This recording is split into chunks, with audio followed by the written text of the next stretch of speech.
ఈ మొంతా తుఫాన్‌లో మనం తీసుకోవాల్సిన జాగ్రత్తలేంటంటేనండి, ఈ ఐఎండీ అంచనాల ప్రకారం అండి అక్టోబర్ 28 మంగళవారం సాయంత్రం గాని, రాత్రి సమయంలో గాని తుఫాను కాకినాడకి సమీపంగా ఆంధ్ర తీరాన్ని దాటే అవకాశం ఉందండి. ఈ తుఫాను వేగం సుమారండి 90-100 కిలోమీటర్ల పర్ అవర్ ఉండొచ్చండి. దీనివల్ల అత్యంత భారీ వర్షాలు, బలమైన గాలులు సంభవిస్తాయండి. మీకు అన్ని రకాల అత్యవసరాలకి 112 112 కాల్ చేయండి. ఫస్ట్ మీ ఇల్లు మరియు వ్యక్తిగత భద్రత అండి. మీ మొబైల్ ఫోన్లు, పవర్ బ్యాంక్స్ ఫుల్‌గా రీచార్జ్ చేసి పెట్టుకోండి. బ్యాటరీ ఉన్న టార్చ్ రెడీగా పెట్టుకోండి. ఎక్స్‌ట్రా బ్యాటరీస్ కూడా రెడీగా పెట్టుకోండి. 3 రోజులకి సరిపడా త్రాగునీరు, డ్రై ఫ్రూట్స్, ఓఆర్ఎస్, అవసరమైన మందులు, మీ పిల్లలకి శిశువులకు సంబంధించిన వస్తువులు రెడీగా పెట్టుకోండి. రెడీగా తీసుకెళ్ళటానికి చిన్న బ్యాగ్ కూడా రెడీగా పెట్టుకోండి. ఆ బ్యాగ్‌లో మీ ఆధార్ ఐడీ కార్డులు, క్యాషు, క్రెడిట్ కార్డులు, ప్రిస్క్రిప్షన్స్, ఫస్ట్ ఎయిడ్‌కి అవసరమైన మందులు, శానిటరీ ఐటెమ్స్ ఇయన్నీ తడవకుండా మీరు ఒక కవర్‌లో పెట్టుకోవాలండి. మీ పైకప్పు, బాల్కనీలో ఏమన్నా ఊగిపోయే వస్తువులుంటే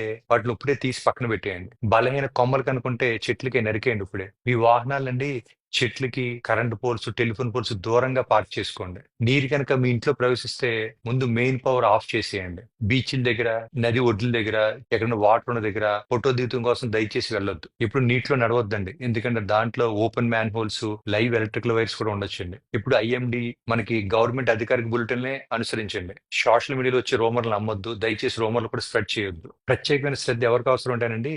గర్భిణీ స్త్రీలకు, వృద్ధులు, డయాలిసిస్ పేషెంట్‌లకి, ఆక్సిజన్ మీద ఉన్న పేషెంట్లు వీళ్ళందరినీ మీకు 3 రోజులు సరిపడా మందులతో ఈ రోజే సురక్షితంగా పవర్ ఉన్న ప్రదేశానికి తరలించేయండి. Safe place తరలించండి. మీరు కనుక రాయమండ్రిలో ఉన్న ఆ గోదావరి బెల్ట్ అంతా ఉన్న ప్రజలకి ప్రత్యేక సూచనలు ఏంటంటేనండి, ఈ రాజమండ్రి మన సముద్ర తీరానికి దూరంగా ఉన్నానండి, మనకి ఈ గోదావరి వరద, అర్బన్ ఫ్లడ్డింగ్ ప్రమాదం ఎప్పుడూ ఉంటదండి. ప్రత్యేకించి ఈ ధవళేశ్వరం మనకి బ్యారేజ్ నీటి విడుదల సమయంలో చాలా జాగ్రత్తగా ఉండాలండి. ఈ గోదావరి గట్లు పైకి ఆటిల పైకి వెళ్ళొద్దు. మీరు తక్కువ ఎత్తు ఉన్న కాలనీలో ఉంటారంటే దయచేసి ముందే సురక్షిత ప్రాంతాలకు వెళ్ళిపోండి. ఎక్కువ ఎత్తున్న ప్రదేశాలకు వెళ్ళిపోండి. మీ వాహనాన్ని ఎత్తైన వీధుల్లో పార్కింగ్ చేయండి. లోతున్న ప్రాంతాలు చేయొద్దు. మీ బాల్కనీలో టెర్రస్ డ్రైన్లు క్లీన్ చేయండి. ఎప్పుడైనా రోడ్డు మీద గానీ, అక్కడ వంతెన దగ్గర గానీ మీకు నీట్ లెవెల్, వాటర్ లెవెల్ ఉంటారంటే దయచేసి దాన్ని మీరు వాహనంతో దాటడానికి ప్రయత్నించొద్దండి. ఎందుకంటే వాహనం వాటర్‌లో కొట్టుకుపోవచ్చండి. ఫ్యూల్ ఎంత ఉందో లేదో చూసుకోండి. క్యాష్ రెడీ చేసుకోండి. 3 రోజులు సరిపడా మందులు రెడీ చేసుకోండి.